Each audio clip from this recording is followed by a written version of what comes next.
So we have Erreon Lee. Yeah. It's Monday night. Monday Night Football, his listening party, and we got a lot to talk about. Let's talk. So first of all, let's see. Where are you from? Where did you get started? Because I hear an accent. I'm from Dallas, Texas.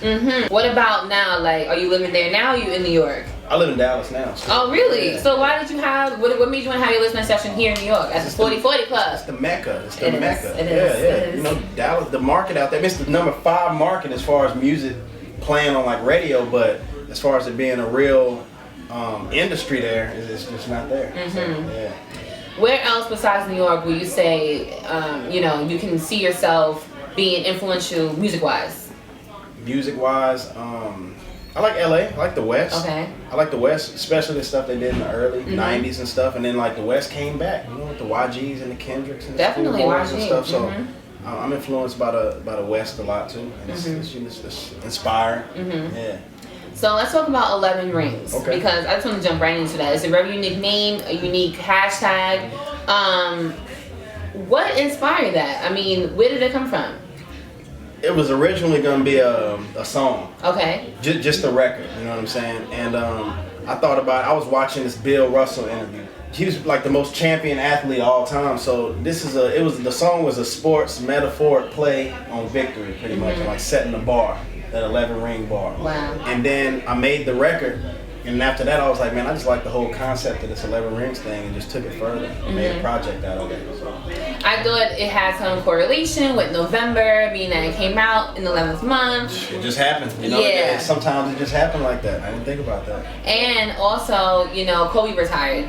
So I was like, 11 rings, Kobe retired. What's the correlation going over here? Yeah, I didn't even know Kobe was going to retire till yesterday. So it's all just falling into play. We had the 40/40. It's a sports thing. Exactly. It's all just falling in. It's happening on purpose. It's fate. Yeah, it is. Definitely. Yeah. So you had some songs on there, Let Go, Testify, etc. And in those songs you mentioned you like to refer to females and males as kings and queens, right? Right. That's what we are. Right. So all you lovers out there, what can you tell the female, the queen, about idolizing her boyfriend?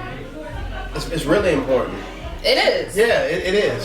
Okay. I think it's really important because, like, one of the most, one of the people that I just look up to the most, and I'm just like, man, I just sit back and I adore him, is Michelle Obama. Right. Just because, like, you got to think of like what type of woman, you know what I'm saying? Like, her man was gonna come in and tell her, this bad conversation, like, baby, I think I want to run for president.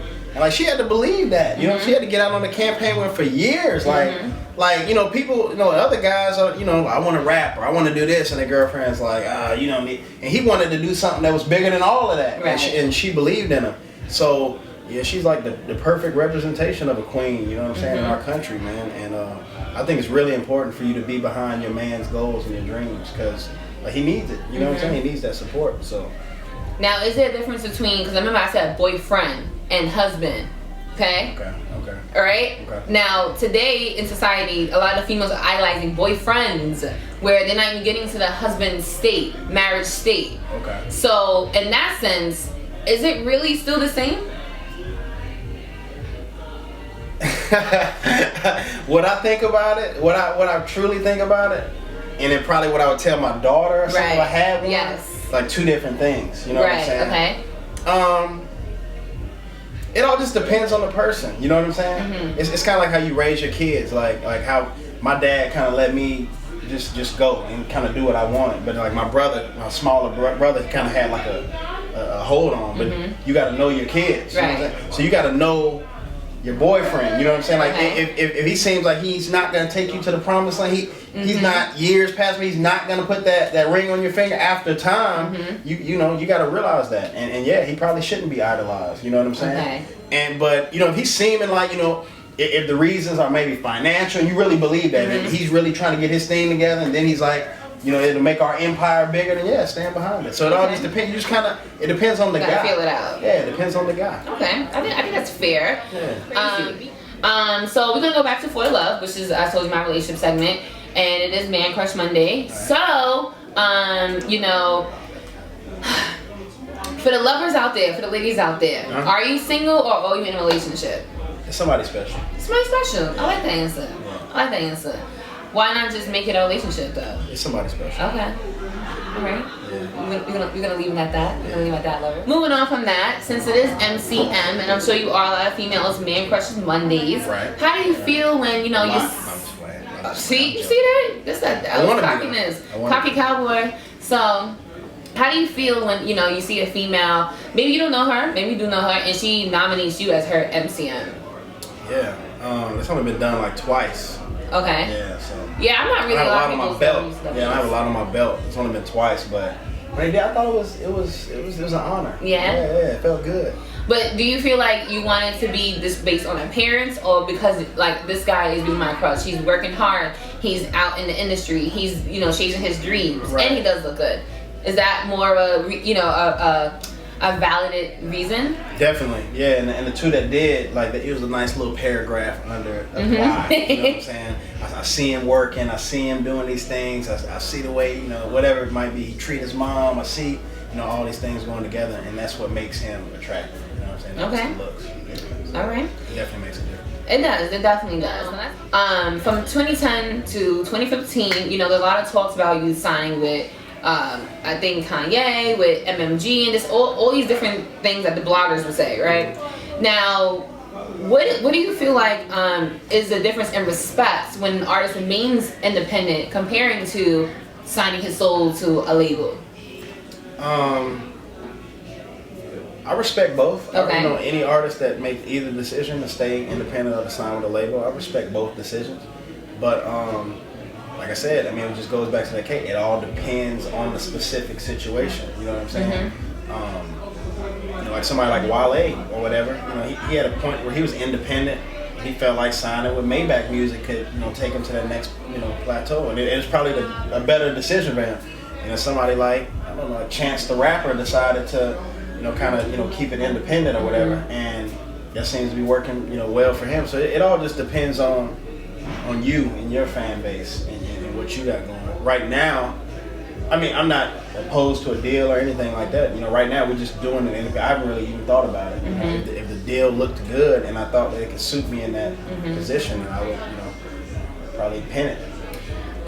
As an artist, I'm not an artist, obviously. So I always wondered, when you get this amazing deal, something you fought for all your life. This is what you dream, you breathe, to do this music. But yet they want you to kind of change who you are in order to remain on this label. Everything else sounds good except for this one little detail. What would you do in that situation? Like I said, you kind of, it's a pull of powers. You know what I'm saying? It's tug of war with powers. If the artist is already huge, buzzing, popping, he already has his fan base, I'm sure the label ain't gonna step in pretty much at all as far as his image or what he has going. But if you in a position where a lot of people don't know you yet, and they feel like if you tweak this one thing, if you get you there, then that's a decision you and your team, your management team, have to sit down and make if you want to do that, because they're in place to take you to the next level. It's like if somebody invests you have a restaurant idea, but somebody invests in that, and they're gonna have some say so. Right. But if you have a history of building restaurants and they all been successful, then your silent investor might just fall. Like they have the they have the formula already. Okay. So it just depends. Now with today's blog, social media, just all these different outlets, do you feel like A&R still exists, or has that title kind of like just became a blog, became a social media? Yeah, the title is getting washed out. I think today people are letting the artists have more creative control. You know what I'm saying? Because like I said, the labels used to just get behind you. Right. If nobody ever heard you, they just believe in your talent and they just kind of build you and mold you. Now they're only hopping on things that already have a machine working behind it.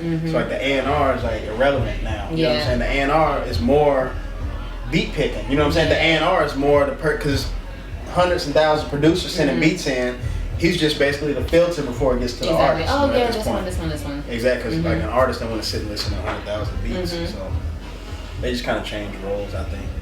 Yeah, I definitely agree. I was talking about this earlier, like the pros and the cons of technology today, like of social media, of the blogs, getting you out there compared to you having to fight like in the 90s to get yourself out there.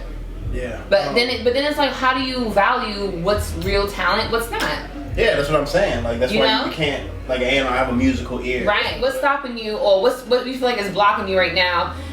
Whether it's personal life or 2015 or whatever it may be, from getting you over to the next level. Oh, over the hump.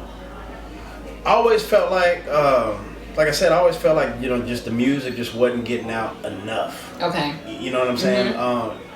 And not to, you know, be arrogant or cocky, but like anybody that's ever heard the music or anybody that's ever heard about the music, you know what I'm saying, has fucked with it in some sort. You know what I'm saying? Absolutely. Like really. You know what I'm saying? Not just going out like, man, you know, fuck J. Cole, fuck everybody, this is my favorite. Not necessarily like that they're saying that, but you know, it's undeniable. Right. Like you can't deny that, like it's good music. You know what I'm saying?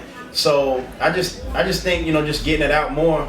But like I said, it's just like everybody's a rapper now. So everybody's a rapper now. So like you might need the blogs like Complex or Fade or whatever to drop it, and they getting so many submissions, and there's people behind the scenes pulling strings, and it's difficult to really get it out all the time. You know, you might get one look, but then you like put out something else, and then you know it's just that getting over the hump of enough people hearing it and clinging on. Right. Because once enough people. You know what I'm saying? I don't know what it takes, but just if enough people hear it, then that's enough to get the momentum going. So. I agree. I definitely agree. So before we do wrap up, is there anything else you want to say? Any advice you want to give to, you know, fellow artists in your place that's trying to be in your place? I mean, you're having a listening party at 4040. Yeah. I don't think many artists who are not mainstream had listening sessions at 4040. You know what I'm saying? So how did you get to this point?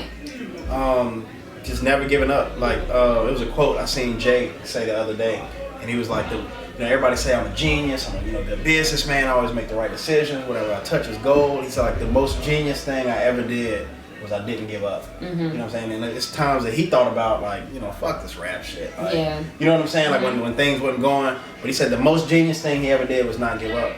And it's just crazy even to see like you said, the listening session and all this. Like 11 Rings wasn't even gonna be a project, and it was just like 4 months prior to this, I couldn't even see this happening. Right. You know what I'm saying? And it was just, you know, like all right, I'm gonna go ahead and make this project. All right, then my manager's gonna make these calls. We're gonna make this move. Oh, I got on this show, which led to me getting on this show, which led to me getting on this, which led to me getting written up by these people, and it was just, you know, a domino effect. And like I said, like 4 months ago, if you'd have told me that this was going to be happening, I wouldn't have believed it. So sometimes it can, but you know, it's years of work. You know what I'm saying? Yeah, years, absolutely. And just never give up. Like that's the, I know that's cliche, but that's the biggest thing I can tell an artist. Like if you truly believe in it, if you just like, I like to rap or whatever, I mean, that's one. But if you truly believe you was meant to do it, never give up. Never give up. Never give up. What can we expect from the listening session today? Like any surprises? 85 or some shit. Go ahead. Still don't give up. You got 15 more years left. Don't give up. Man, don't give up. Yeah. But I hope as far as just listening to the project, you know, it's a real heavy, upbeat, powerful type of project or whatever. And you know, the last song "Why" on there is real, you know, real serious. I just heard one thing about like it didn't fit on the project. Like somebody said it didn't sound like the other songs because the other songs are real hype and real winning. But it was winning. also the ending song. Yeah, it was the ending song. Right. I thought it fit on there, that's why I put it on there. But you know, "Why" is a more serious song, and I just hope everybody just vibes out to the project and really wants to help me out. You know what I'm saying, and getting my name out. You know, I had like a rant on Twitter and Instagram. I never done nothing like that, but it was just like, damn, like, because after you've been doing this for so long, like repost my shit. Like, what the fuck? You said, like, actually, I seen a tweet today. You said, thanks to everyone who did repost and didn't repost. Yeah, because and it'd be like people you know, like homegirls that you know, and they tweeting out. I mean, I'm not hating on anybody. Man, we could be on the biggest platform, and I'll still say this. But it's like, you know, like she tweeting out, oh, you know, the Bryson Tiller's project. Like, he don't need the fucking promotion right now. Like, fuck with me. I need the promotion. I'm saying, you know me personally. Right, of course. Like, you know me personally. But like, you can post this shit if you like this shit, but don't not post mine though. You know what I'm saying? But that's how it is. Even me as a journalist. I mean, that's how it is until, oh yeah, I know Todd sent da-da-da, and now, but you didn't read my article and read oh, okay. That's how it is. That's how it is. Yeah. That's how it is, but that's what motivates you to keep on going. Right. They feel like, oh, that's my boy. Like, they don't put you in that same rank. They don't. When they should. Because, I mean, I put myself there in my mind, so. Absolutely. But, it's all good. It definitely is. And what's coming up in 2016 before we 2016. I don't know. I really don't know. That's the beautiful thing about life. I didn't know. I couldn't. Like I said, I couldn't have told you 4 months this was coming up. So just stay tuned. I don't know. I feel like just stay tuned. I was definitely using that hashtag. Stay tuned. Yeah. Shout out all your social media, all your hashtags, so we can follow you and repost you. Okay, cool. Yeah. Hashtag XI11. You know, rings. Hashtag that. And you can get me in. You can get me on anything that have to do with 11 rings. Instagram, Twitter, Erreon Nation. ERREON ATION.